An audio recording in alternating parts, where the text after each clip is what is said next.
با نام و یاد خدا. در ویدیوی 12 و ادامه خوانش کتاب دانشنامه احادیث پزشکی از محمدی ریشهری به مباحث ذیل پرداخته می شود.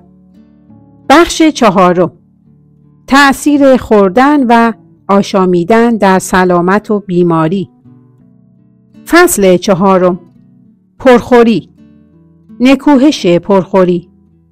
نکوهش خوردن غذاهای رنگارنگ. زیانهای ظاهری پرخوری. زیانهای باطنی پرخوری و زیانهای خوردن پس از سیری.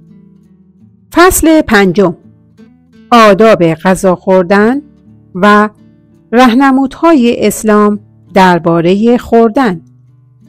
سلام، من سو هستم. به کانال کتابخانه سلامتی خوش آمدید. فصل 4: پرخوری. نکوهش پرخوری. امام صادق علیه السلام می‌فرماید پرخوری ناخوشایند است. پیامبر خدا صلی الله می‌فرماید آدمی هیچ ظرفی را بدتر از شکم پر نکرده است. آدمی زاده را چند لقمه بسنده می کند که کمرش را راست بدارد.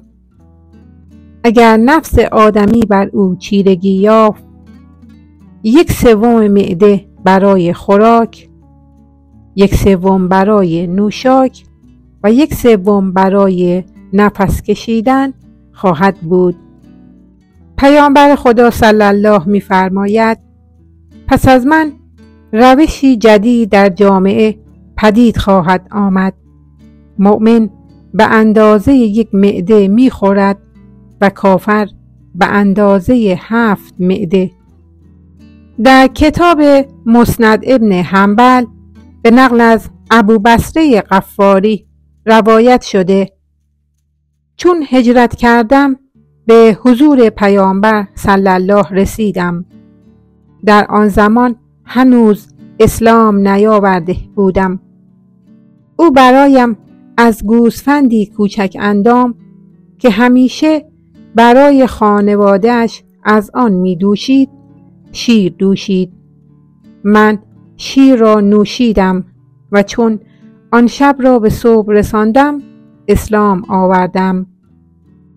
آن شب خانواده پیامبر گفتند امشب نیز گرسنه می خوابیم چنانکه دیشب گرسنه خوابیدیم. پیامبر خدا در آن دگر روز نیز برایم گوسفندی دوشید. شیر آن را خوردم و سیراب شدم. پیامبر خدا از من پرسید آیا سیراب شدی؟ گفتم ای پیامبر خدا سیراب شدم. پیش از این هیچ وقت این اندازه نسیر و نسیراب شده بودم.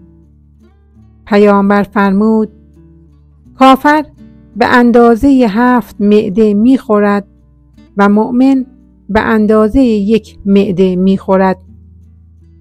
در کتاب المستدرک به نقل از جعده آمده از پیامبر خدا چون مردی بسیار سیر را دید و با دست به شکم وی اشاره کرد شنیدم که فرمود اگر این غذایی که خورده در غیر این شکم قرار داشت برای وی بهتر بود. امام علی علیه السلام می فرماید پرخوری نشانه شکمبندگی است و شکمبندگی بدترین عیب هاست. امام علی علیه السلام در حدیث معراج فرمود خداوند متعال فرمود ای احمد دنیا و همدمانش را منفور بدار و آخرت و همدمانش را دوست بدار. گفت پروردگارا همدمان دنیا چه کسانی و همدمان آخرت چه کسانی اند؟ فرمود همدمان دنیا کسانی اند که خوردن، خندیدن، خفتن و خشم آوردنشان بسیار است. نکوهش خوردن غذاهای رنگارنگ. پیامبر خدا صلی الله می‌فرماید کسانی از امت من پدید خواهند آمد که در آسایش زاده می‌شوند و در آن تغذیه می‌گردند. همت آنان گونه‌های خوراک و نوشاک است و یکدیگر را به زبان می‌ستایند. آنان بدهای امت من هستند. مداینی میگوید عرب‌ها با غذاهای رنگارنگ آشنایی نداشتند و خوراکشان قدری گوشت بود که با آب و نمک پخته میشد تا آنکه روزگار معاویه فرا رسید. او از غذاهای رنگارنگ استفاده کرد و غذا را زینت داد. البته وی به رغم همه رنگارنگی خوراکش هرگز سیر نشد تا زمانی که مرد، چرا که پیامبر خدا او را نفرین کرده و فرموده بود خداوند هرگز شکمت را سیر نکند. در جای دیگر پیامبر خدا صلی الله می‌فرماید مردانی از امت من خواهند بود که غذاهای رنگارنگ می‌خورند، نوشیدنی‌های رنگارنگ می‌نوشند، جامه‌های رنگارنگ می‌پوشند و در سخن گفتن پرچانگی می‌کنند. اینان بدهای امت من هستند. پیامبر خدا صلی الله فرمود بدترین کسان امت من آنانی هستند که در رفاه زاده شده و در آن تغذیه گردیده اند.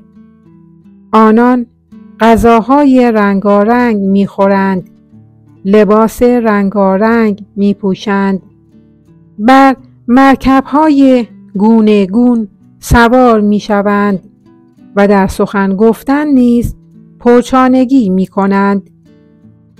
امام علی علیه السلام میفرماید غذاهای رنگارنگ شکم را بزرگ و سرین را سست میکند.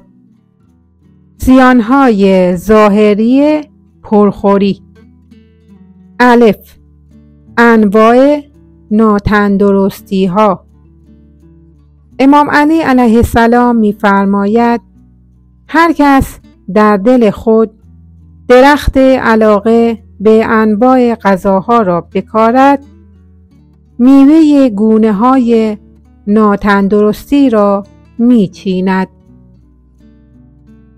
اعتیاد به سیری انواع دردها را به همراه می آورد. اندکند کسانی که به فراوانی غذای افزون بر نیاز خورده باشند و ناتندرستی ها همدمشان نشده باشد. سیری بیماری ها را افزون می سازد. از اعتیاد به سیری حذر کن، چرا که ناتندرستی ها را تحریک می کند و بیماری ها را برمی انگیزد. اندکند کسانی که غذا بسیار خورده باشند و بیمار نشده باشند. چه بسا خوردنی که مانع خوردنها می شود. هر بیماری از پرخوری است، مگر تب که ناگاه به بدن در می آید. ب. کاهش تندرستی.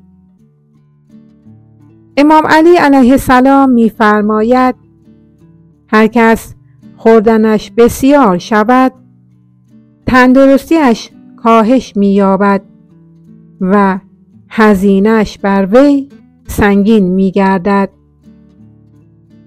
با پرخوری تندرستی نخواهد بود. تندرستی و پرخوری با هم گرد نمی آیند. امام صادق علیه السلام فرمود تباهی تن در فراوانی خوراک است، تباهی کشت در ارتکاب گناه و تباهی شناخت در واگذاردن صلوات بر برترین مردمان، یعنی پیامبر خدا صلی الله. جیم. گندبویی. امام علی علیه السلام می‌فرماید بسیار خوردن گندبویی می‌آورد. زیانهای باطنی پرخوری. الف. تباهی پاکدامنی. پیامبر خدا صلی الله فرمود دل ترسو، شکم سیری ناپذیر و شهوت جنسی شدید چه بد همدستانی بر ضد دین هستند. امام علی علیه السلام می‌فرماید پرخوری یار مناسبی برای گناهان است. پرخوری پاکدامنی را تباه می کند. پرخوری سرمستی می آورد و پاکدامنی را تباه می سازد. پرخوری بد همدمی برای پاکدامنی است. امام باقر علیه السلام می فرماید شکم چون پر شود سرکشی می آورد. به تباهی نفس. پیامبر خدا صلی الله می فرماید دلها را با فراوانی خوراک و نوشاک نمیرانید، زیرا دل بسان کشت اگر آب زیادی بدان رسانده شود میمیرد. پیامبر خدا صلی الله فرمود از زیادی غذا بپرهیزید، چرا که نشان قساوت بر دل می نهد، بدن را در فرمانبری از خدا کند می کند و اراده ها را از شنیدن اندرز ناشنوا می سازد. در جای دیگر فرمود هر کس به پرخوردن و پرنوشیدن خو بگیرد سنگدل می شود. امام علی علیه السلام می فرماید فراوانی خواب و خوراک نفس را تباه می کند و زیان می آورد. جیم. پوشیده ماندن تیزهوشی. امام علی علیه السلام می فرماید هر کس سیریش افزون شود شکم سیری او را سنگین می سازد و هر کس شکم سیری او را سنگین سازد میان او و تیزهوشی پرده می افتد. پرخوری با تیزهوشی سازگار نیست. پرخوری حجاب تیزهوشی می شود. پرخوری و تیزهوشی با هم گرد نمی آیند. دال. ظلمت دل. پیامبر خدا صلی الله فرمود شکم سیر مدارید که نور معرفت در دلهایتان خاموش می شود. در حکمت‌های منسوب به امام علی علیه السلام آمده فراوانی خوراک دل را می میراند، چنانکه فراوانی آب کشت را می میراند. اگر شکم حتی از مباح پر شود، دل از یافتن راه درست کور می گردد. آشفتگی خوابها. امام علی علیه السلام می فرماید از پرخوری بپرهیز، زیرا هر کس همدم آن شود ناتندرستی هایش افزون می گردد و خوابهایش آشفته می شود.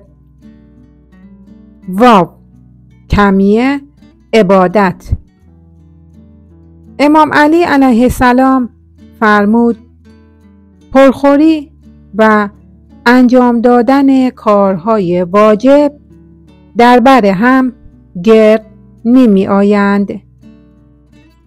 در جای دیگر می فرماید با وجود 3 چیز در 3 چیز دیگر طمع مبند.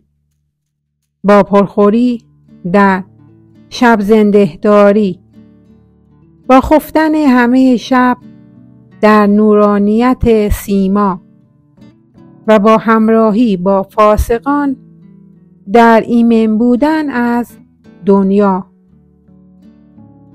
در کتاب المحاسن به نقل از حفص ابن قیاس آمده از امام صادق علیه السلام روایت شده ابلیس برای یحیی ابن زکریا چهره آشکار ساخت و ناگاه یحیی دید که از هر چیزی بر او آویزه هایی است. از او پرسید ای ابلیس، این آویزه ها چیست؟ گفت اینها هوس هایی است که آدمی زاده را بدانها گرفتار ساخته ام. پرسید آیا از اینها چیزی هم برای من هست؟ گفت شاید روزی سیر شده باشی و در نتیجه این سیری تو را از نماز و یاد خدا سنگین کرده باشد. یحیی گفت با خداوند عهد می‌بندم که هرگز شکم خیش را از خوراک پر نکنم. ابلیس هم گفت با خداوند عهد می‌بندم که هرگز مسلمانی را اندرز ندهم. امام صادق علیه السلام سپس فرمود ای حفص، جعفر و خاندان جعفر را با خدا این عهد است که هیچگاه شکم خیش را از خوراک پر نکنند و جعفر و خاندان جعفر را با خدا این عهد است که هرگز برای دنیا کار نکنند. عیسی علیه السلام می‌فرماید ای زادگان اسرائیل، فراوان مخورید، زیرا هر کس زیاد بخورد فراوان نیز می‌خوابد و هر کس فراوان بخوابد نماز اندک می‌گزارد و هر کس نماز اندک بگزارد از غافلان شمرده می شود. در کتاب حلیة الاولیا به نقل از وهیب ابن ورد آمده به ما خبر رسیده که ابلیس ناپاک برای یحیی ابن زکریا آشکار شد و به او گفت میخواهم تو را اندرزی بدهم. یحیی گفت دروغ میگویی، تو خیر مرا نمیخواهی، اما به هر روی درباره آدمی زاده به من بگو. گفت آنان نزد ما 3 دسته اند. دسته ای از آنان در برابر ما سخت‌ترین هستند. آهنگ یکی از آنان می‌کنیم و انتظار می‌کشیم تا او را بفریبیم و بر او توان یابیم. سپس به استغفار و توبه می‌شتابد و همه چیزهایی را که در او به چنگ آورده ایم بر ما تباه می‌سازد. دگربار به سراغ او می‌رویم و او نیز دگربار به سراغ آمرزش خواهی می‌رود. نه از او ناامید می‌شویم و نه کار خود را با او برمی‌آوریم و از همین روی در رنجیم. دسته دیگر در دستان ما گردکی را می‌مانند که در دست کودکان است. آنان را بدانجا که می‌خواهیم می‌افکنیم و آنان خود برای ما عهده‌دار خویش شده اند.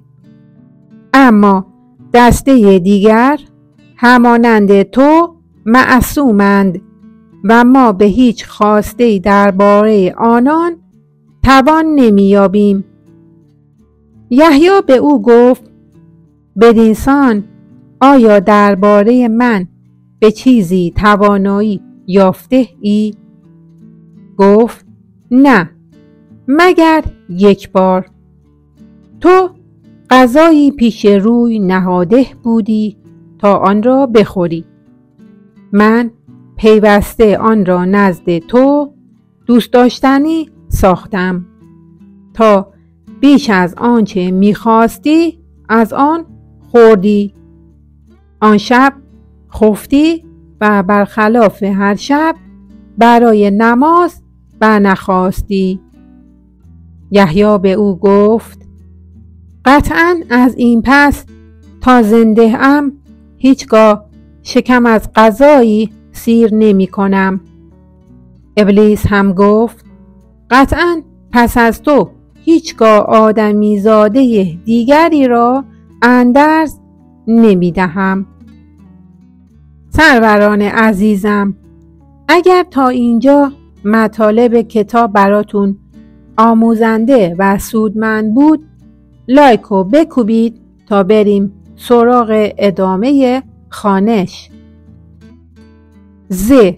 دوری از خداوند.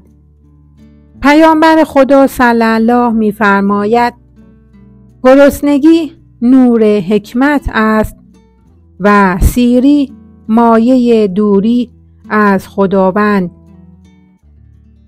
در پیشگاه خداوند هیچ چیز منفورتر از شکمی که پر باشد نیست. منفورترین شما در پیشگاه خداوند متعال هر پرخواب پرخور پرنوش است. خداوند آن را که فراتر از سیری می‌خورد، آن را که طاعت پروردگار خویش وامی‌گذارد، آن را که سنت پیامبر وامی‌نهد، آن را که به پیمان خویش پشت پا می‌زند، آن را که خاندان پیامبر را دشمن می‌دارد و آن را که همسایگان خویش می‌آزارد دشمن می‌دارد. در جای دیگر می‌فرماید یک بار جبرائیل در ساعت و روزی که پیشتر در آن نمی آمد نزد من آمد. به او گفتم ای جبرائیل، در ساعت و روزی نزد من آمده ای که پیشتر نمی آمدی، مرا ترساندی. گفت ای محمد، در حالی که خداوند همه گناهان پیشین و پسین تو را آمرزیده است، چه چیزی تو را می ترساند؟ آنگاه گفت پروردگارت تو را به چه چیز برانگیخته است؟ باز گفت پروردگارت تو را از پرستش بتان، نوشیدن می، ناسزاگویی، درگیری با مردمان و از چیزی دیگر که به دنیا و آخرت مربوط شود باز می دارد.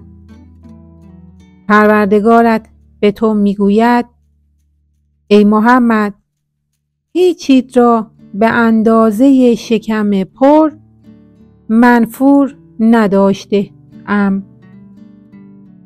امام باقر علیه السلام فرمود نزد خداوند هیچ چیزی منفورتر از شکم پر نیست.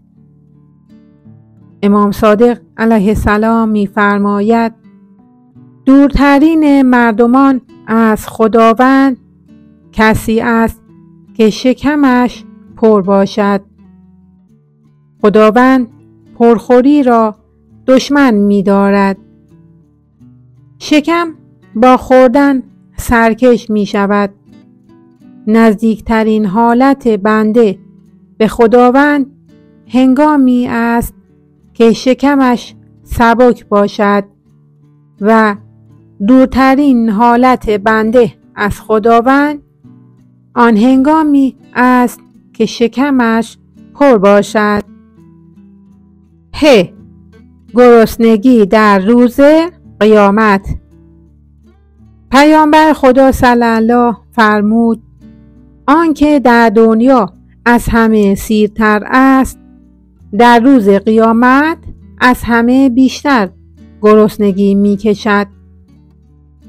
در کتاب الکافی آمده پیامبر خدا فرمود آنکه در دنیا بیشتر از دیگران از پرخوری آروغ میزند، در آخرت یا فرمود در روز قیامت از همه بیشتر گرسنگی میکشد. امام علی علیه السلام میفرماید ابو جحیفه در حالی که آروغ میزد نزد پیامبر صلی الله آمد. پیامبر فرمود جلوی آروغ خود را بگیر. سیرترین مردم در دنیا گرسنه ترینشان در روز قیامت هستند. ابو جحیفه از آن پس تا هنگامی که به دیدار پروردگار شتافت هیچگاه شکم خیش را پر نکرد. در کتاب الاعمالی به نقل از عطیه ابن عامر جهنی آمده از سلمان فارسی در حالی که او را به غذا خوردن و داشته بودند شنیدم که گفت مرا بس است. از پیامبر خدا شنیدم که می‌فرمود سیرترین مردم در دنیا گرسنه ترین آنان در آخرت هستند. ای سلمان، دنیا زندان مؤمن و بهشت کافر است. امام صادق علیه السلام می‌فرماید پیامبر خدا صدای آروغ مردی را شنید. فرمود ای بنده خدا، آروغت را کوتاه کن، زیرا کسانی که در روز قیامت بیشترین گرسنگی را میکشند آنانی هستند که در دنیا سیرترین مردم بوده اند. مجموعه ای از زیانهای پرخوری. پیامبر خدا صلی الله می‌فرماید از شکم سیری حذر کنید، چرا که مایه تباهی تن، به بار آمدن بیماری و سستی در عبادت است. امام علی علیه السلام می‌فرماید از شکم سیری حذر کنید، چرا که مایه قساوت دل، سستی در نماز و تباهی تن است. در حکمت‌های منسوب به امام علی علیه السلام آمده هر که سیر شود در همان دم 3 کیفر می بیند. بر قلب او پرده افکنده می شود، بر چشمش خواب آلودگی می افتد و بر بدنش سستی چیره می گردد. لقمان علیه السلام خطاب به پسرش فرمود پسرم، اگر معده پر شود اندیشه خواب می رود، حکمت لال می شود و اندامها از عبادت فرو می نشینند. در کتاب مصباح الشریعه در حدیثی که به امام صادق علیه السلام منسوب است آمده بسیار خفتن از نوشیدن بسیار و بسیار نوشیدن اسیری فراوان زاده می شود و این دو انسان را نسبت به فرمانبری از خدا سنگین می کنند و دل را سخت‌تر از آن می کنند که تفکر و خضوع داشته باشد. در جای دیگر در حدیث منسوب به امام صادق علیه السلام در مصباح الشریعه آمده برای دل مؤمن هیچ چیزی زیانبارتر از پرخوری نیست و آن 2 چیز را پدید می آورد: سنگدلی و برانگیختگی شهوت. زیانهای خوردن پس از سیری. پیامبر خدا صلی الله می فرماید خوردن پس از سیری پیسی می آورد. در کتاب الدعوات آمده روایت شده که وارد ساختن غذا به معده در حالی که در آن غذایی دیگر وجود دارد درد بی‌درمان است. فصل 5. آداب غذا خوردن.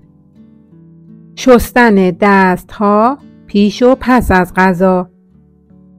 پیامبر خدا صلی الله می‌فرماید شستن دستها پیش و پس از غذا شفایی برای تن و مایه برکت در روزی است. در جای دیگر می‌فرماید شستن دستها پیش از غذا فقر را دور می‌کند و شستن دستها پس از غذا اندوه را می‌راند و چشم را سلامت می‌دهد. در کتاب الآمالی به نقل است هشام ابن سالم آمده از امام صادق علیه السلام از پدرانش نقل شده پیامبر خدا فرمود هر کس از این خرسند می شود که خیر و برکت خانه‌اش بسیار باشد، در هنگام آورده شدن غذا وضو بسازد و هر کس پیش و پس از غذا وضو بسازد در گشایش روزی بزید و از هر بلایی در تن خویش برکنار باشد. هشام ابن سالم گفت: امام صادق علیه السلام به من فرمود: ای هشام ابن سالم، مقصود از وضو در اینجا شستن دست ها پیش و پس از غذاست.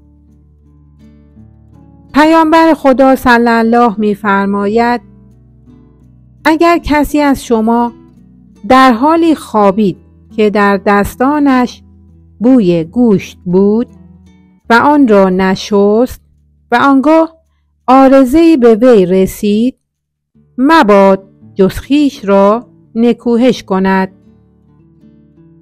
هرگاه کسی از شما غذایی می‌خورد، چربی گوشت را از دستان خویش بشوید. هرگاه کسی از شما غذایی می‌خورد، چربی گوشت را از دست خود بشوید تا کسانی را که با آنان برخورد می‌کند نیازارد.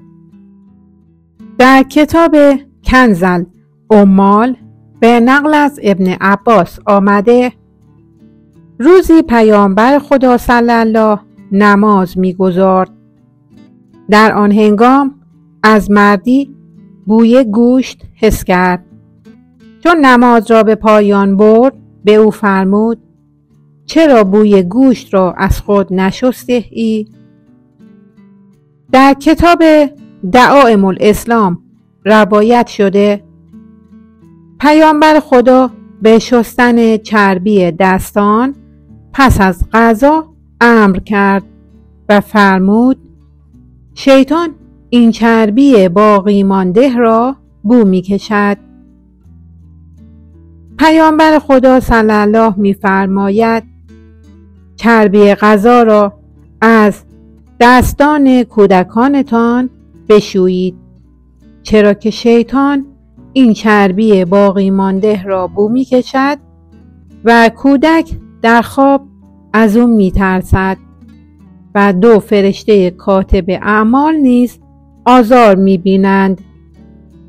امام علی علیه السلام فرمود: شستن دست ها پیش و پس از غذا موجب فزون شدن عمر است. در کتاب الخصال و المحاسن به جای عمر واژه روزی آمده است و سبب زدودن چربی از جامه هاست و دیده را نیز جلا می دهد. در جای دیگر فرمود: برکت غذا وضو ساختن یا شستن دست ها پیش و پس از آن است. شیطان بسیار علاقه‌مند به چربی گوشت است. هرگاه کسی از شما به بستر می رود، باید که بوی چربی گوشت را از دستان خویش بشوید. امام صادق علیه السلام می فرماید: دستهایتان را پیش و پس از غذا بشویید، چرا که فقر را می برد و بر عمر می افزاید. در کتاب الکافی به نقل از سلیمان جعفری آمده: امام کاظم علیه السلام فرمود: شاید سفره‌ای بگسترند و در این میان یکی بخواهد دست خود را بشوید. مناسب است که میزبان جهت آسودگی خاطر میهمانان بگوید: هر کس دستانش تمیز است، اشکال ندارد بدون شستن دستان غذا بخورد. گذاردن سبزی در سفره. پیامبر خدا صلی الله می فرماید: سفره هایتان را به سبزی آذین کنید، زیرا آن همراه با گفتن بسم الله شیطان را میراند. امام صادق علیه السلام فرمود: هر چیز را زیوری است و زیور سفره سبزی است. در کتاب الکافی به نقل از حنان آمده با امام صادق علیه السلام بر سر سفره‌ای نشسته بودم. ایشان دست به سوی سبزی دراز کرد، در حالی که من به دلیل بیماری که داشتم از آن پرهیز نمودم.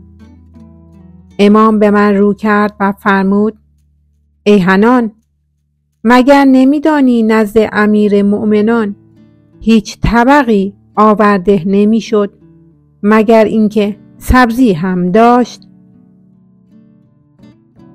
طبق معرب است، اصلش تبوک و فارسی است، ظرفی که میخورند بر آن. گفتم: فدایت شوم، چرا؟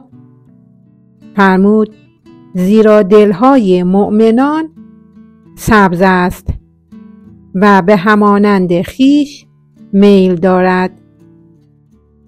علامه مجلسی در این باره می نویسد: سبز است یعنی نورانی است به نوری سبز و از همین روی به همانند خیش می گرود.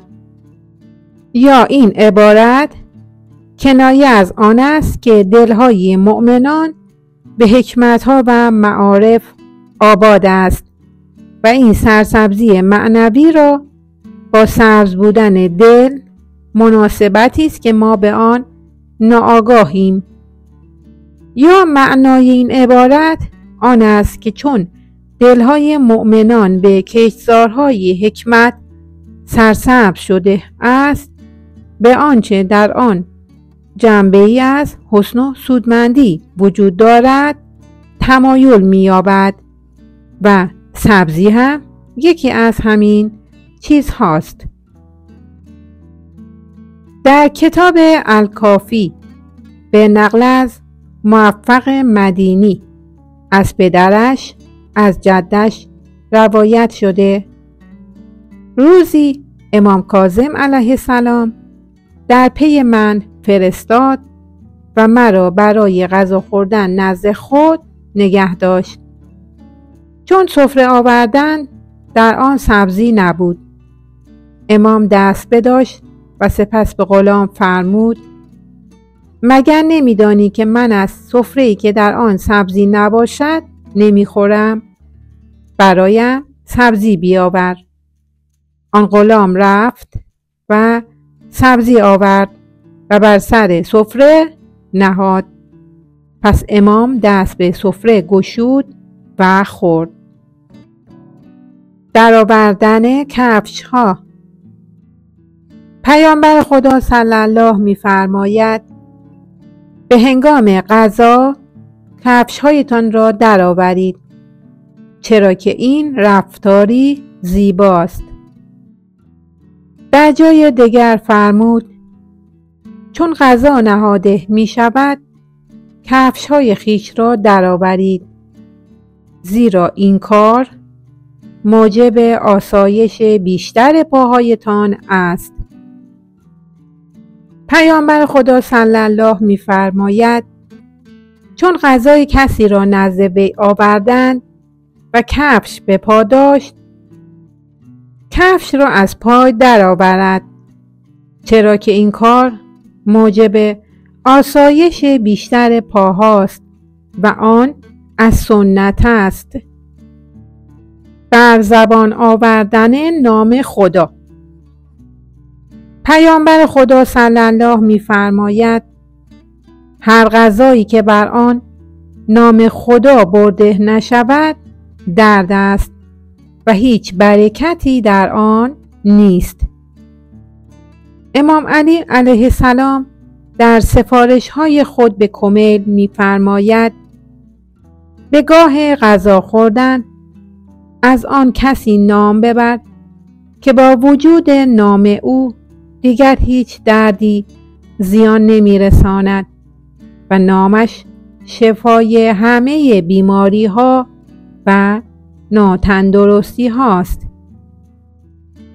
امام علی علیه السلام خطاب به فرزند خیش امام حسن علیه السلام فرمود: فرزندم، هیچ لقمه سرد و گرمی را مخور و هیچ جرعه کم و زیادی را منوش، مگر آنکه پیش از خوردن و نوشیدن بگویی: خداوندا، من در خوردن و نوشیدن خویش سلامت از درد و رنج آن و توانیابی با آن برای انجام دادن طاعت، یاد آوردن و سپاسگزاری تو تا زمانی که این خورده و نوشیده را در بدنم باقی می‌گذاری می‌خواهم و نیز می‌خواهم که با نیرویی که از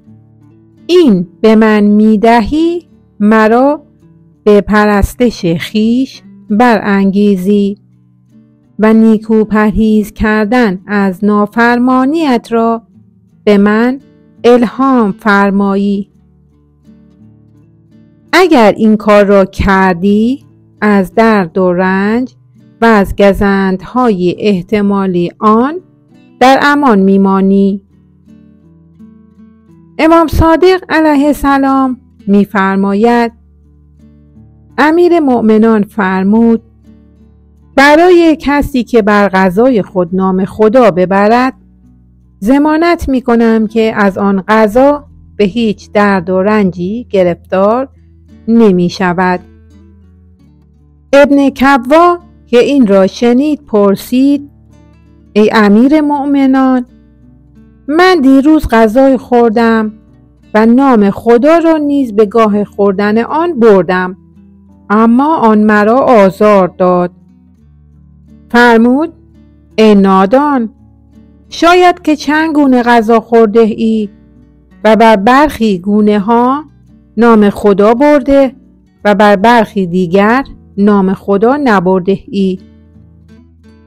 امام صادق علیه السلام به نقل از پدرانش فرمود: امیر مؤمنان علیه السلام فرمود: هیچگاه به بدگواری مبتلا نشده ام. پرسیدند: چرا؟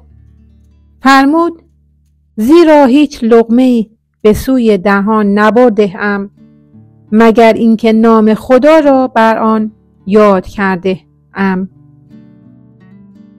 در کتاب المحاسن به نقل از مسمع ابن عبدالملک روایت شده: به امام صادق علیه السلام گفتم: من گاه احساس بدگواری می کنم. فرمود: آیا نام خدا می بری؟ گفتم: بسم الله هم گفته ام. فرمود: شاید غذاهای گوناگون می خوری؟ گفتم: آری. فرمود: برای هر گونه بسم الله می گویی؟ گفتم: نه. فرمود: از همین جاست که به بدگواری گرفتار شده ای.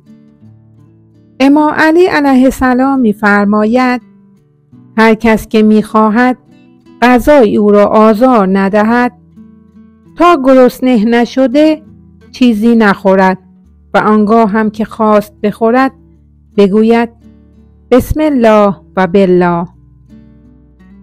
بیان: چنان که در حدیث اخیر اشاره شد، مقصود از احادیثی که میگویند گفتن نام خدا در آغاز غذا خوردن انسان را از زیان آن غذا حفظ می کند، آن است که یاد خدا در کنار مراعات آداب بهداشتی مربوط به غذا خوردن استمداد از درگاه اوست تا انسان را از آثار بد احتمالی غذا معصوم بدارد.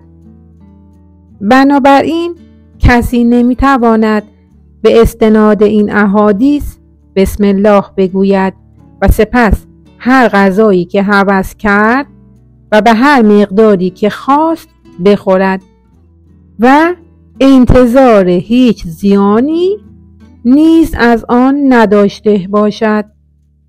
بلکه ذکر نام خدا در آغاز غذا خوردن، اگر این یاد کردن راستین و حقیقی باشد، انسان را به مراعات بیشتر آداب شرعی و بهداشتی غذا خوردن برمی انگیزد.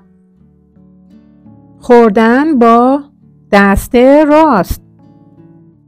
در کتاب مسند ابن حنبل از عایشه نقل شده پیامبر خدا دست راست را به خوردن و برآوردن نیازهای دیگر خویش اختصاص داده و دست چپ را به زدودن آلودگی از مقعد و آنچه در آن ناحیه است واگذارده بود.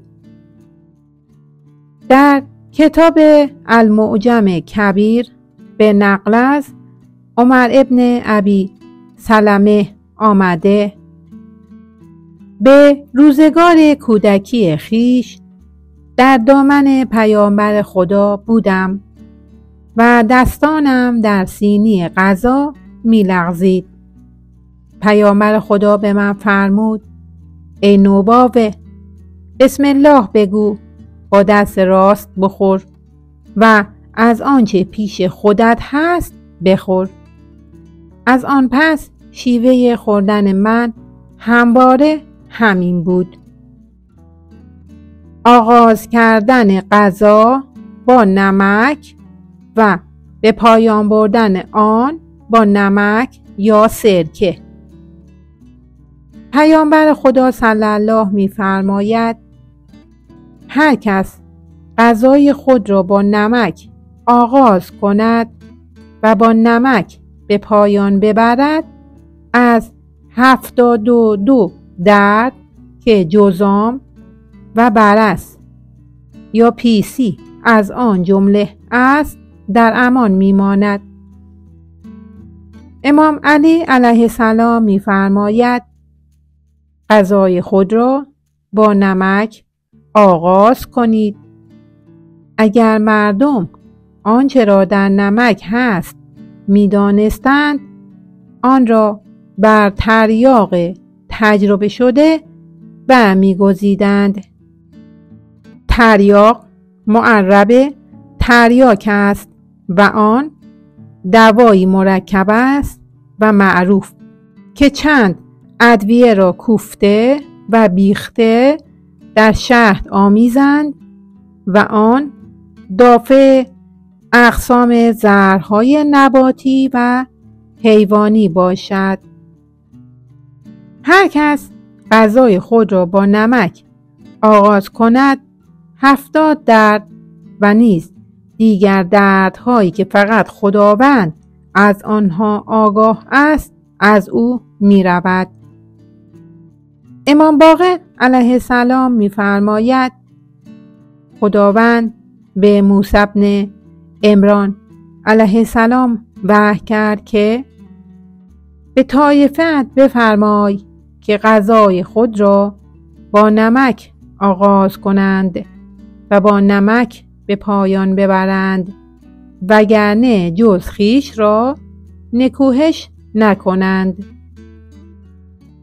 امام صادق علیه السلام می‌فرماید: بنی اسرائیل غذا را با سرکه آغاز می‌کردند و با آن نیز به پایان می‌بردند، ولی ما با نمک آغاز می‌کنیم و با سرکه به پایان می‌بریم. امام کاظم علیه السلام فرمود: سفره‌ای که در آن نمک نباشد بی برکت است. آغاز کردن غذا با نمک برای تندرستی بهتر است. خوردن غذا به هنگام گرسنگی و اشتها.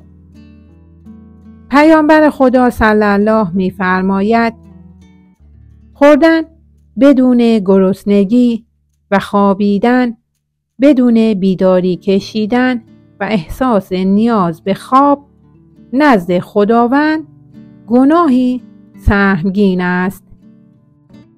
در جای دیگر فرمود 3 چیز موجب خشم خداوند متعال است: خوردن بدون احساس گرسنگی، خفتن بدون بیداری کشیدن و احساس نیاز به خواب و خندیدن بدون شگفتی.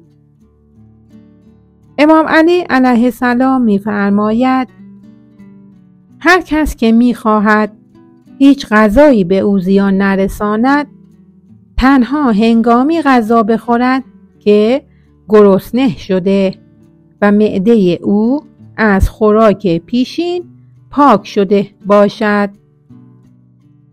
امام صادق علیه السلام در سفارش‌هایی به عنوان بصری می‌فرماید تو را به 9 چیز سفارش می‌کنم و این سفارش من به همه کسانی است که جویای راهی به سوی خداوند متعال هستند و از خداوند می‌خواهم که تو را در بکار بستن این سفارش ها توفیق دهد.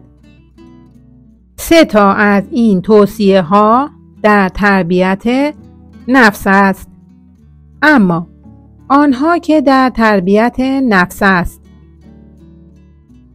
از این حذر کن که آنچه را اشتها نداری بخوری، چرا که این کار کودنی و نابخردی می آورد.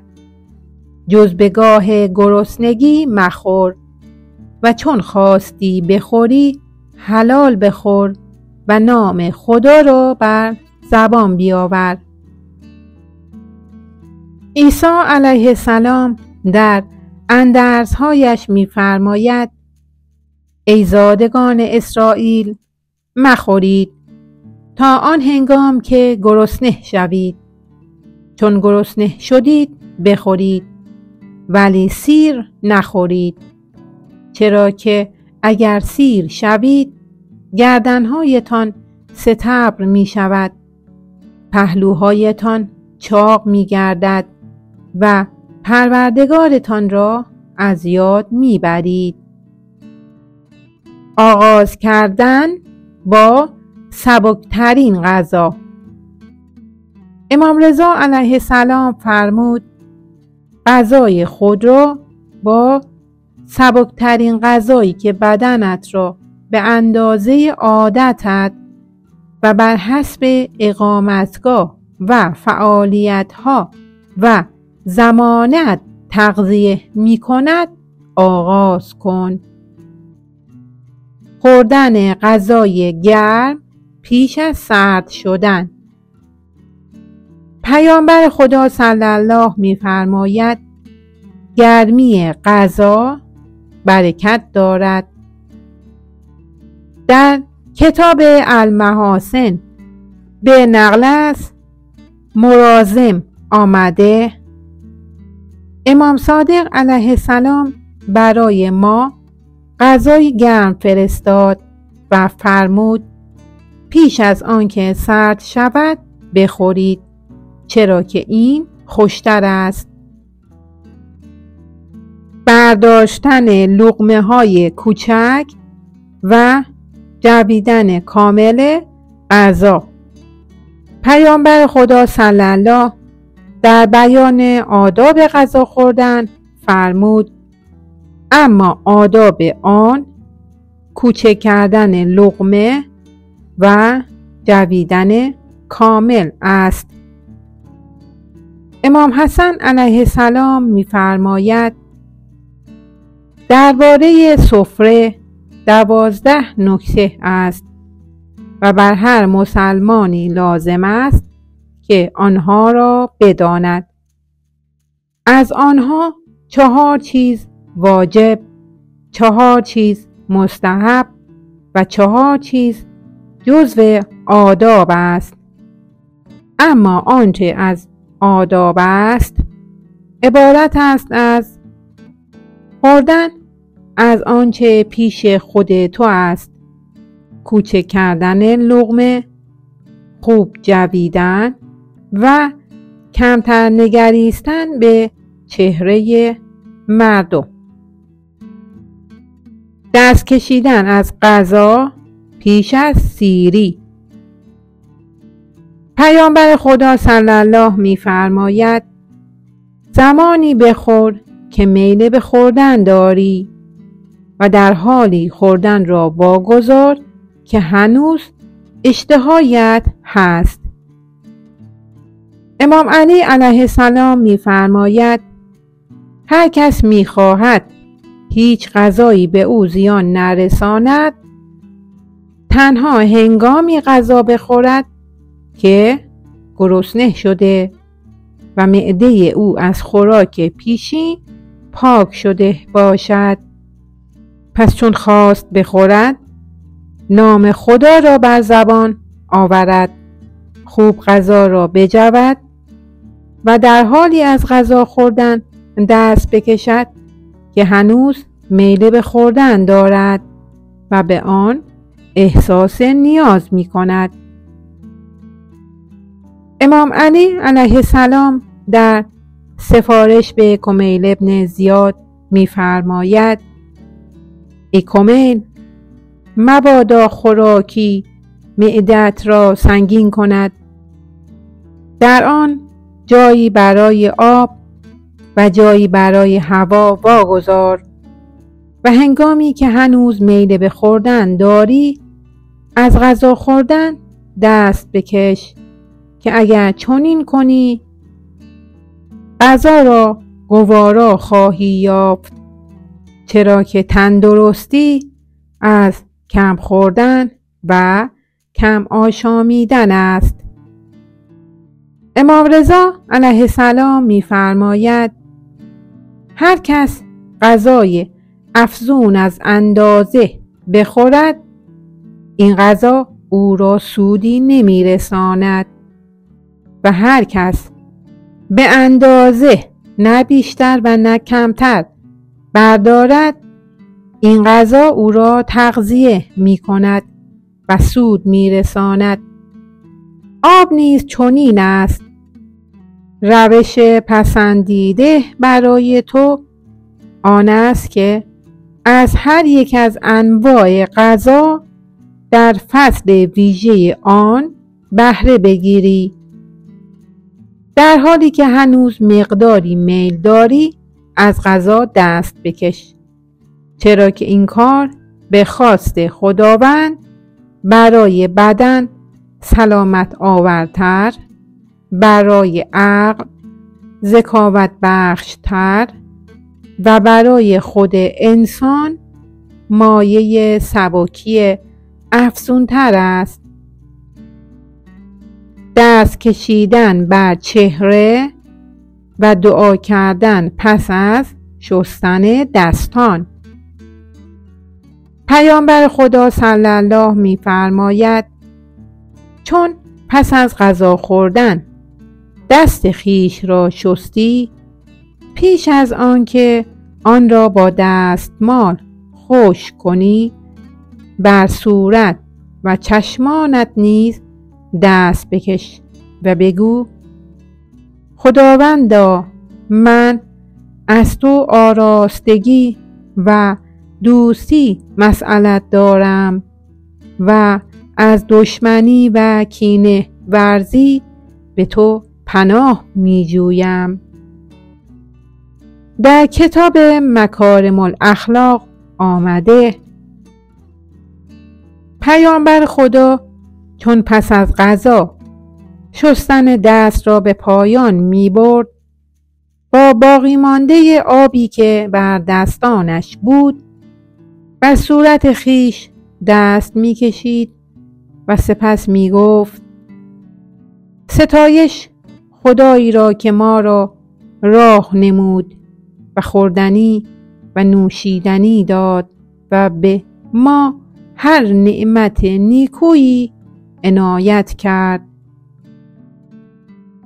در کتاب الکافی به نقل از مفضل آمده بر امام صادق علیه السلام وارد شدم و نزد او از چشم درد اظهار ناراحتی کردم. به من فرمود: آیا نکته‌ای تازه می‌خواهی؟ سپس به من فرمود: چون پس از غذا خوردن دست خویش را شستی، بر ابروهایت دست بکش و 3 بار بگو: سپاس خداوند نیکوکار زیبا کردار بهره رسان فضیلت بخش را. من این کار را انجام دادم و از آن پس چشمانم درد نگرفت. سپاس خداوند جهانیان راست. امام صادق علیه السلام می‌فرماید: دست کشیدن بر چهره پس از وضو کنجدک یا کک و مک را از میان میبرد و روزی را افزون میکند. در جای دیگر میفرماید: چون پس از غذا دستانت را شستی، با باقی مانده آب دستی بر چشمان خود بکش، چرا که مایه ایمنی از چشم درد است.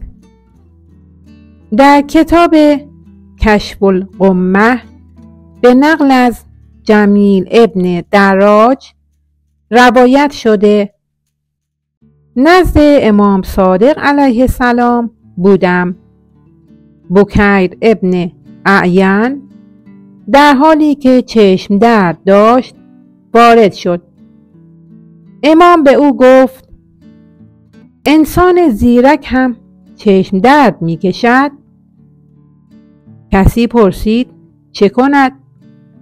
فرمود: هنگامی که چربی را از دستان خود شست، دستی بر چشمانش بکشد. من این کار را انجام دادم و چشم درد ندیدم. به پشت دراز کشیدن پس از غذا. امام صادق علیه السلام می‌فرماید: دراز کشیدن پس از غذا بدن را چاق می‌کند، غذا را هضم می‌نماید و درد را از درون انسان بیرون می‌کشد. امام رضا علیه السلام می‌فرماید: هرگاه چیزی خوردی به پشت دراز بکش و پای راست خود را روی پای چپ بگذار.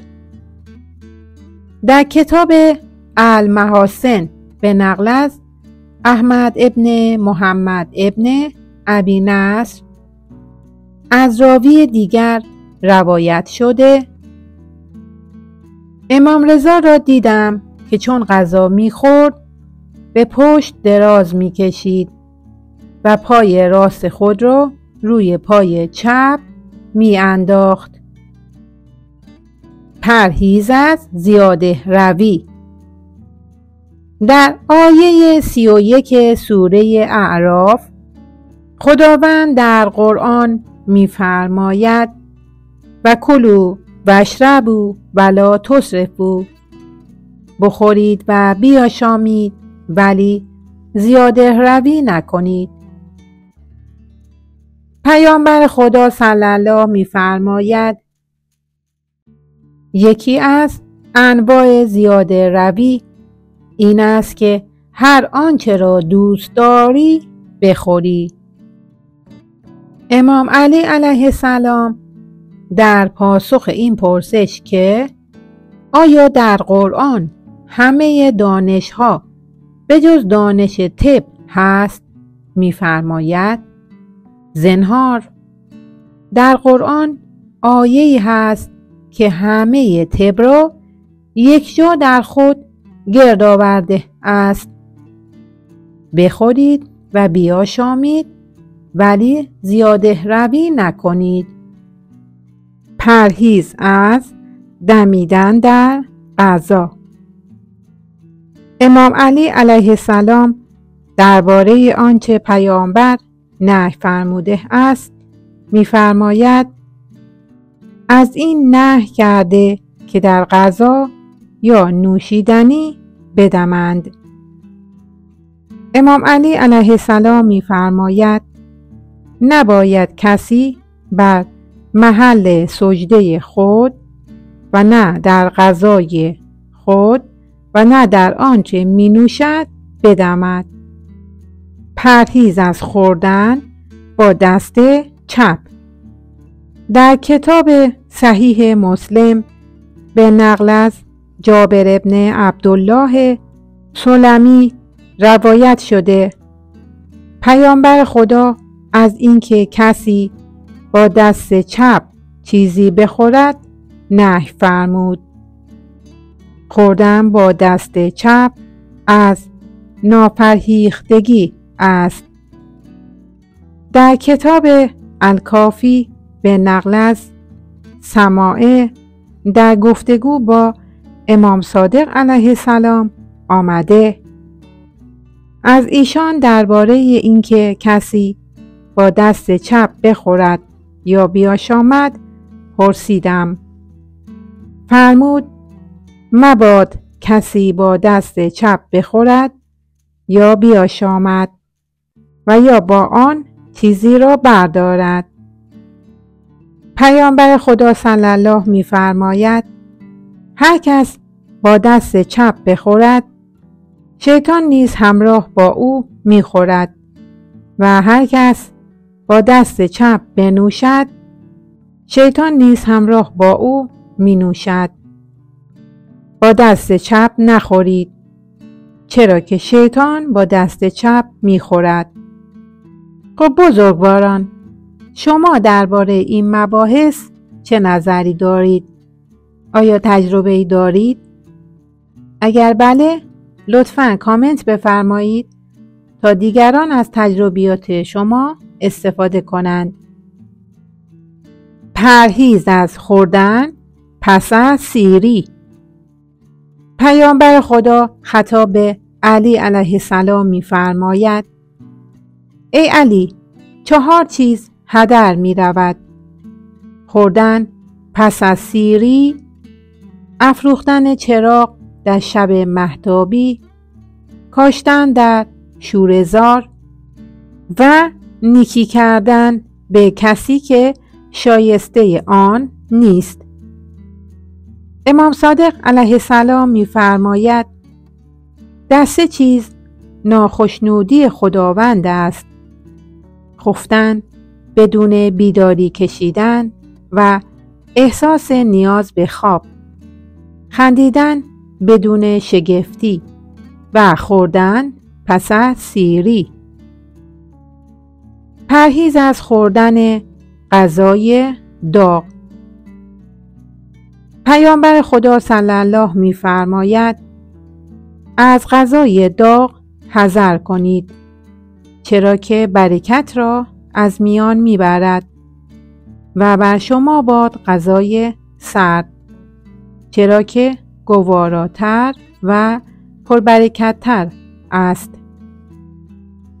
غذایتان را سرد کنید تا در آن به شما برکت داده شود. غذای داغ را سرد کنید چرا که غذای داغ بی برکت است. غذایتان را سرد کنید زیرا آن پربرکت‌تر است. در کتاب شعب الایمان به نقل از صهیب روایت شده پیامبر خدا از خوردن غذای داغ تا هنگامی که داغی آن فرو نشیند نهی فرمود. امام علی علیه السلام می‌فرماید غذای داغ را بگذارید تا سرد شود چرا که نزد پیامبر خدا غذایی داغ آوردند و ایشان فرمود آن را بگذارید تا سرد شود. چنین نیست که خداوند آتش را خوراکمان کرده باشد و نیز برکت در غذای سرد است امام صادق علیه السلام می‌فرماید نزد پیامبر غذای داغ آوردند. فرمود خداوند آتش را خوراکمان نکرده است، کنارش بگذارید تا سرد شود. پس آن را واگذاشتند تا سرد شد. در جای دیگر می‌فرماید برای پیامبر غذای بسیار داغ آوردند. فرمود چنین نیست که خداوند آتش را خوراکمان کرده باشد. آن را در جایی بگذارید تا سرد شود و جوشش آن آرام بگیرد، چرا که غذای داغ برکت ندارد و شیطان را در آن بهره است. در کتاب المحاسن به نقل از عائض ابن حبیب روایت شده نزد امام صادق علیه السلام بودیم. برایمان تریدی آوردند. دستان خود را به سوی آن دراز کردیم و دیدیم که داغ است. در این هنگام امام صادق فرمود ما از خوردن آتش نهی شده ایم. دست بدارید، چرا که برکت در سرد شدن آن است. پرهیز از خوردن در حالت نجابت مگر با وضو. پیامبر خدا صلی الله می‌فرماید 5 چیز پیسی می آورد: نور کشیدن در روز جمعه و چهارشنبه، وضو گرفتن و غسل کردن با آبی که در آفتاب گرم شده است، خوردن در حال جنابت، نزدیکی با زن در دوره قاعدگیش و خوردن در حال سیری. در کتاب سنن النسائی به نقل از عایشه روایت شده پیامبر خدا چون در حال جنابت قصد خفتن داشت وضو می ساخت و چون قصد خوردن داشت دستان خیش می شست.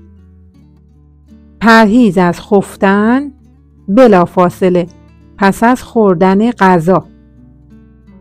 پیامبر خدا صلی الله می فرماید غذایتان را با یاد خدا و نماز ذوب یا هضم کنید و بر آن مخوابید که دلهایتان سخت می شود. توضیح: مستدرک الوسایل روایتی مرسل از کتاب از تعریف نقل کرده که در آن آمده است خفتن پس از غذا را هضم می کند و خوشگوار می سازد. این روایت با روایت پیشین تعارضی ندارد، زیرا آن روایت می گوید خفتن پس از غذا دل را سخت می کند، اما این روایت می گوید غذا را هضم می کند. با این توضیح که امکان دارد چیزی هم زمینه سنگدلی را فراهم آورد و هم هضم کننده غذا باشد. افزون بر این چنان که به نظر می رسد مقصود از روایت اینجا خفتن شبانه پس از غذاست، به خلاف روایت مستدرک الوسایل که ناظر به خواب نیمروزی است، چنان که در صفحه 399 ذیل عنوان به پشت دراز کشیدن پس از غذا گذشت.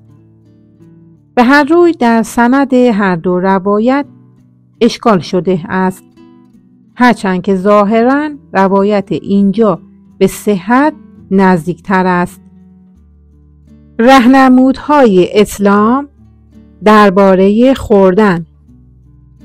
رعایت دستورهای بهداشتی در خوردن و آشامیدن یکی از مهمترین عوامل سلامت، شادابی و طول عمر است.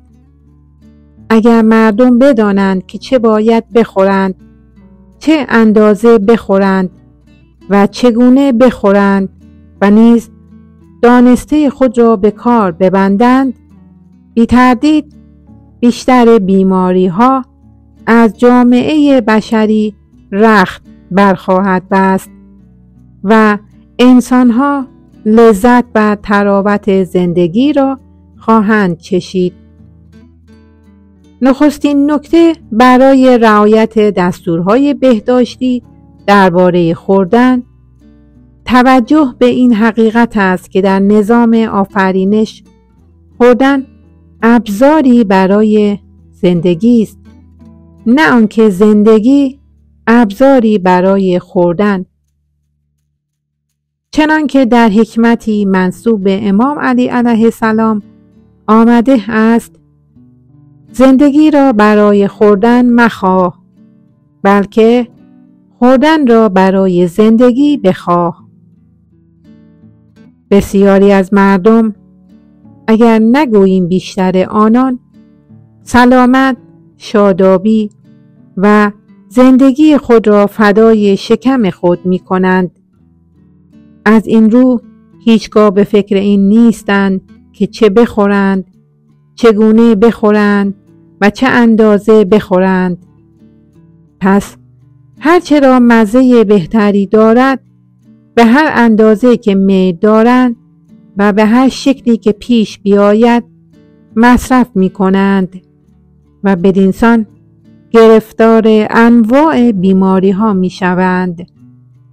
چنانکه امام علی علیه السلام می فرماید: هر کس در دل خود درخت علاقه به انواع غذاها را بکارد، میوه گونه های ناتندرستی را می چیند.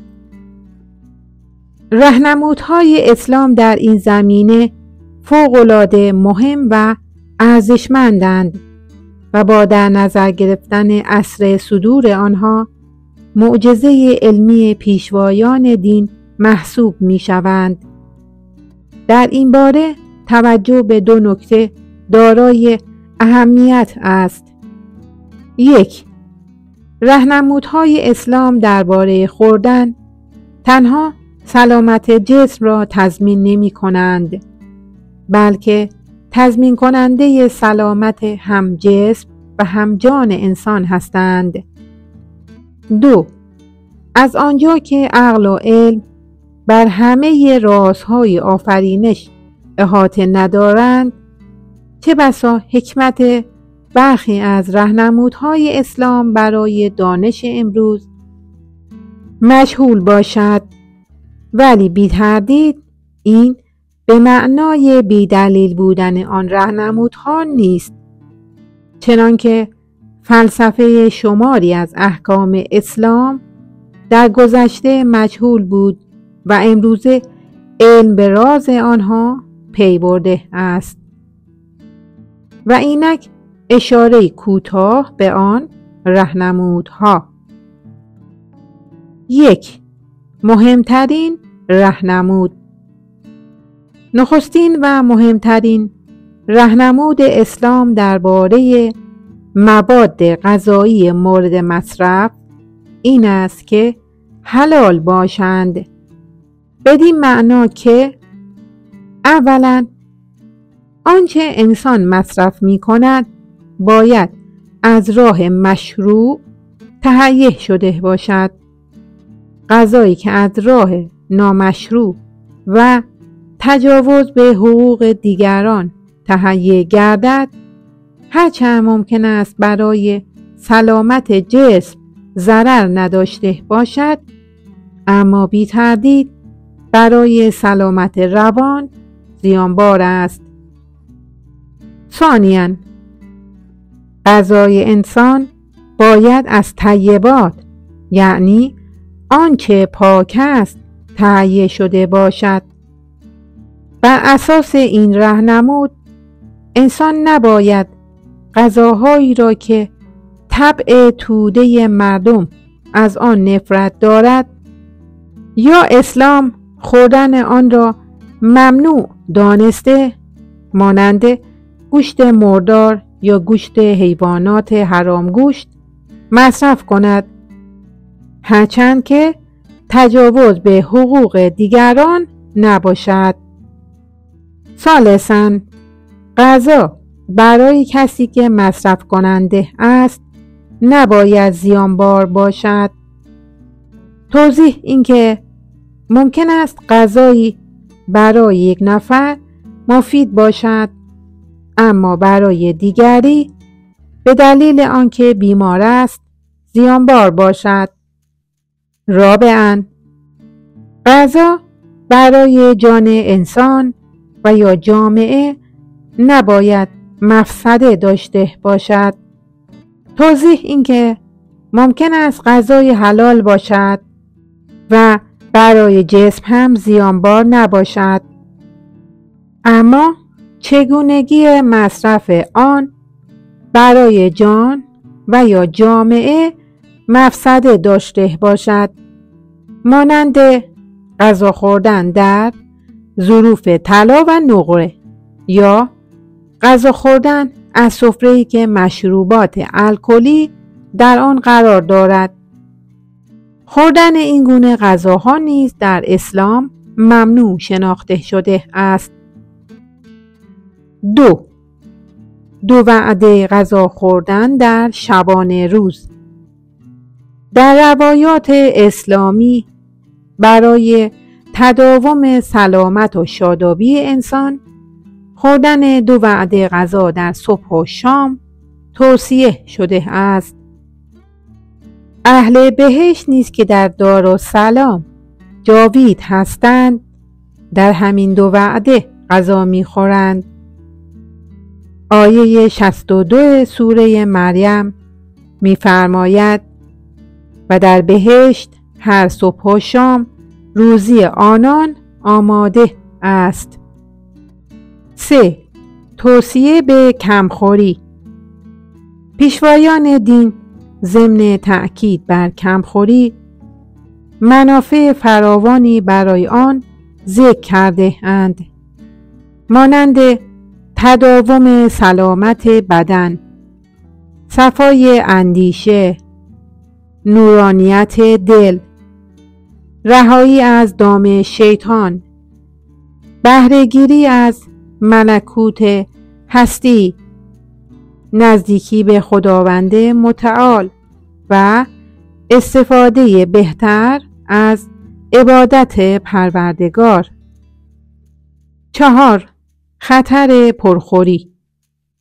برعکس، پرخوری از منظر احادیث به شدت نکوهیده است. پرخوری از سلامت می کاهد و شهوت را می افزاید، بدن را بدبو می کند و زمینه را برای انواع بیماری های جسمی و روحی فراهم می سازد. پرخوری جوهر نفس را تباه می کند. به نیروی تقوا یا پرهیزگاری و ورع یا خویشتن‌داری ضربه میزند. حجاب تیزهوشی است و دل را سخت و تاریک میسازد.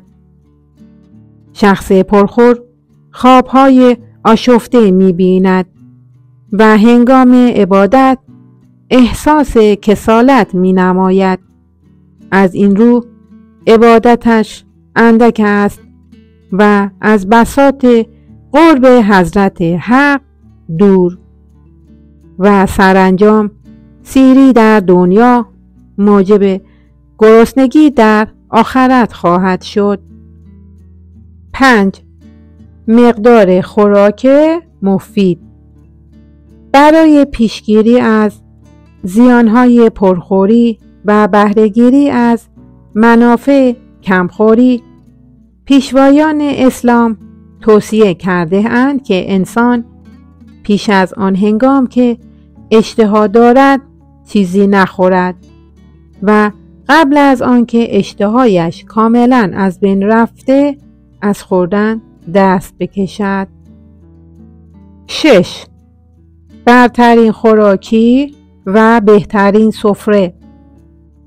از منظر روایات اسلامی برترین غذاها غذایی است که دارای چند ویژگی باشد. اول آنکه از دسترنج خود فرد تهیه شده باشد. دوم آنکه خانواده او آن را دوست داشته باشند.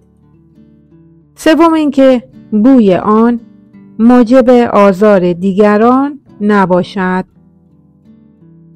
بهترین سفره ها نیز پاکیزه ترین، حلال ترین و ساده ترین آنهاست. سفره‌ای که انواع غذاهای رنگارنگ و گران قیمت که اهل بیت علیه السلام از مصرف آنها به خدا پناه می بردند بر آن چیده نشده باشد. 7. آداب سفره. آدابی که پیشوایان اسلام برای حضور بر سر سفره غذا توصیه کرده اند عبارتند از بودن سبزیجات در سفره، شستن دستها و خشک نکردن آنها با حوله، درآوردن کفشها، نشستن بر سر سفره با فروتنی، گرامی داشتن نان، سهیم کردن ناظر اعم از انسان و حیوان در غذا و آخرین ادب صدقه دادن از آن غذا و یا همانند آن. 8. آداب غذا خوردن. آداب غذا خوردن به چند بخش تقسیم می شود. بخش اول، مواردی که باید هنگام خوردن غذا رعایت شوند و آنها عبارتند از الف، تدبر در اینکه انواع خوراکی های مورد نیاز انسان چگونه در نظام آفرینش پدید آمده اند و چه عواملی دست به دست هم داده اند تا آنچه در سفره نهاده شده آماده گردد که اکنون میتوان با میل و اشتها از آن استفاده نمود. ب. آغاز کردن خوردن با نام و یاد آفریدگار مهربان که انواع غذاهای مفید را برای تأمین نیازهای انسان در نظام آفرینش قرار داد. نیز تکرار نام خدا به هنگام خوردن هر نوع غذا و تکرار آن هرگاه که در میان غذا خوردن سخن گفته شود و همچنین شکرگزاری فراوان در هنگام خوردن. جیم. آغاز کردن غذا با نمک، البته در صورتی که خوردن نمک برای انسان ضرر نداشته باشد. دال. آغاز کردن از سبکترین غذاها. ه. نخوردن غذای داغ و خوردن غذای نیمگرم پیش از آنکه سرد شود. واو. خوردن با دست راست. ز. کوچک گرفتن لقمه. ه. خوب جویدن غذا. تا. طولانی کردن نشستن و سر سفره. ی. گرامی داشتن نان و نگذاشتن آن زیر ظرف غذا. کاف. استفاده کردن از آنچه از سفره می‌ریزد. این برای وقتی است که غذا در منزل میل می‌شود، آن هم در صورتی که آلوده نشده باشد. ولی اگر کسی در صحرا غذا میل نمود، بهتر است که آنچه را از سفره می‌ریزد برای حیوانات بگذارد. لام، دست کشیدن از خوردن غذا پیش از سیر شدن کامل و در حالی که قدری از اشتها باقی است. بخش دوم، اموری که هنگام غذا خوردن ترک آنها شایسته است و آنها عبارتند از: الف، زیاده روی در کیفیت و کمیت خوراک.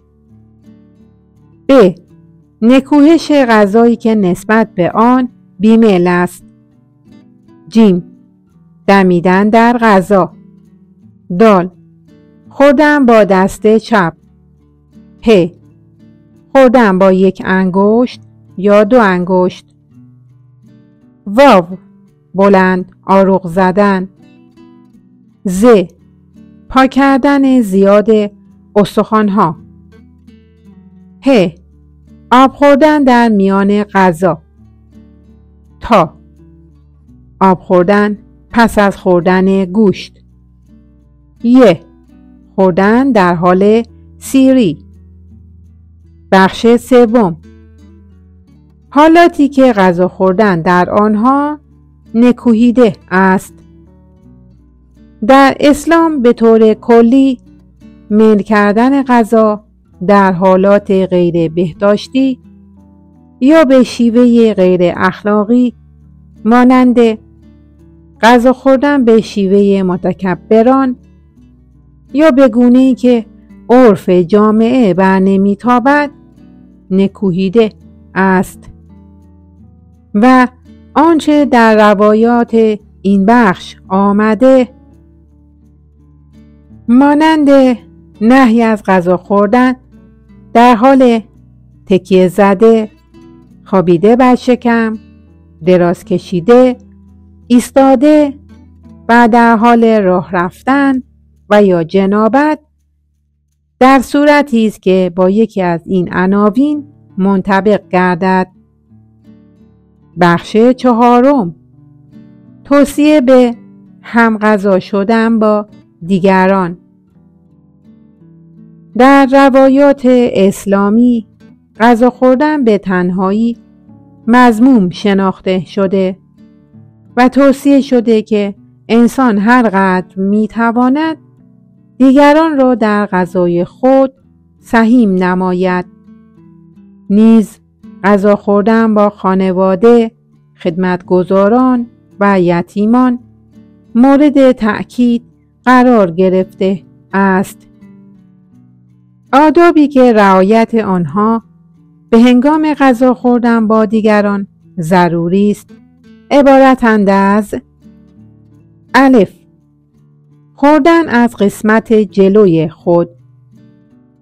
ب، خوردن از اطراف ظرف و نه از وسط آن، در جایی که غذا برای همگان آماده شده است. جیم، نگاه نکردن به لقمه دیگران. دال، رعایت حقوق دیگران در آنچه بر سر سفره است.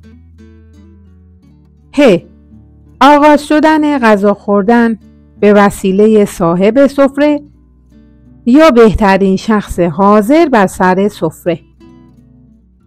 واو، ادامه دادن صاحب سفره به خوردن تا سیر شدن همه کسانی که بر سر سفره نشسته اند.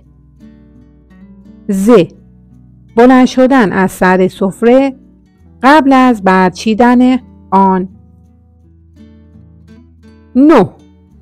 آداب پایان غذا و برچیدن سفره. پایان غذا خوردن همانند آغاز آن آدابی دارد که رعایت آنها برای سلامت جسم و جان سودمند است. این آداب را به آداب عرفانی، اجتماعی و بهداشتی میتوان تقسیم کرد. الف. آداب عرفانی عبارتند از سپاسگزاری از ولی نعمت حقیقی که خداوند متعال است و دعا کردن برای برکت یافتن روزی. ب. آداب اجتماعی عبارتند از یادآوری گرسنگان و مسئولیتی که افراد سیر در برابر آنان دارند و اقدام جهت کاستن فقر و گرسنگی از جامعه در حد توان. ج. آداب بهداشتی عبارتند از شستن دستها، خلال کردن و مسواک زدن دندانها، تمیز کردن آنچه زیر سفره ریخته است، مقداری استراحت بر پشت و نخوابیدن بلافاصله پس از خوردن غذا. 10. آداب خوردن گوشت و میوه. خوردن گوشت و میوه از منظر روایات اسلامی آداب ویژه‌ای دارد که اجمالاً به آنها اشاره می‌کنیم. 1. آداب خوردن گوشت. الف. انتخاب گوشت جلوی بدن، به ویژه سرد است. ب. شستن گوشت قبل از پختن. ج.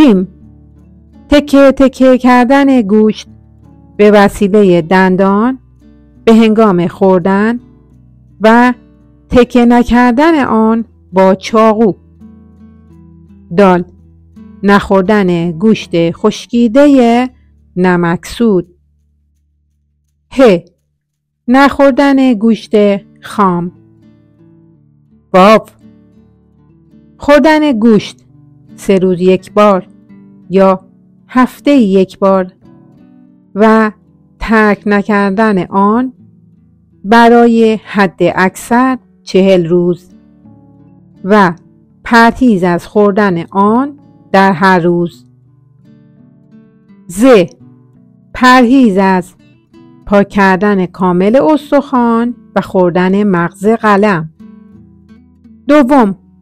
آداب خوردن میوه. الف.